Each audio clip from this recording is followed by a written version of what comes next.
മുതലാളിമാരെ കൊണ്ട് പണിയെടുപ്പിക്കുക. സമർത്ഥന്മാരായ അതിബുദ്ധിമാന്മാരായ ഇൻ്റലിജൻ്റായ ആളുകൾ അവരുടെ വരുമാനം കൂട്ടാൻ ചെയ്യുന്ന ഒരു വഴിയാണ്, സാലറി കൂട്ടാൻ ചെയ്യുന്ന ഒരു വഴിയാണ് മുതലാളിമാരെ കൊണ്ട് പണിയെടുപ്പിക്കുക.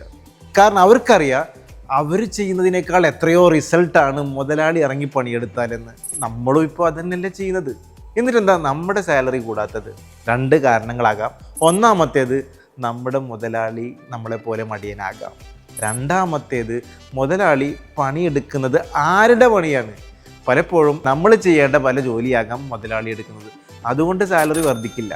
ഫോർ എക്സാമ്പിൾ, യൂസഫ് അലി ഏതെങ്കിലും ഒരു ലുലു മാളിൽ ക്യാഷിലിരുന്നു കൊണ്ട് ആളുകൾ എടുക്കുന്ന സാധനങ്ങൾ ഏതൊക്കെയാണെന്ന് ഒത്തുനോക്കാനും അതിൻ്റെ ക്യാഷ് മേടിക്കാനിരിക്കുമ്പോഴാണോ കൂടുതൽ റിസൾട്ട്? ഏതെങ്കിലും ഒരു രാജ്യത്തിൻ്റെ ഗവൺമെൻറ്റുമായി ഒരു ഡീലുണ്ടാക്കി അവിടെ ലുലു മാൾ തുടങ്ങുമ്പോഴാണോ ലുലുവിന് കൂടുതൽ വളർച്ച, യൂസഫ് അലിക്ക് കൂടുതൽ വളർച്ച, അവിടുത്തെ ഓരോ എംപ്ലോയീസിനും കൂടുതൽ വളർച്ച ഉണ്ടാക്കിയപ്പോഴാണ്?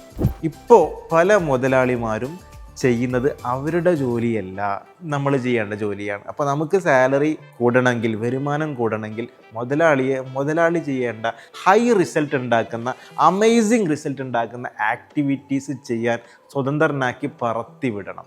അതിനെന്ത് ചെയ്യണം? നമ്മൾ നമ്മുടെ ജോലി കൃത്യമായിട്ട് ചെയ്യുക.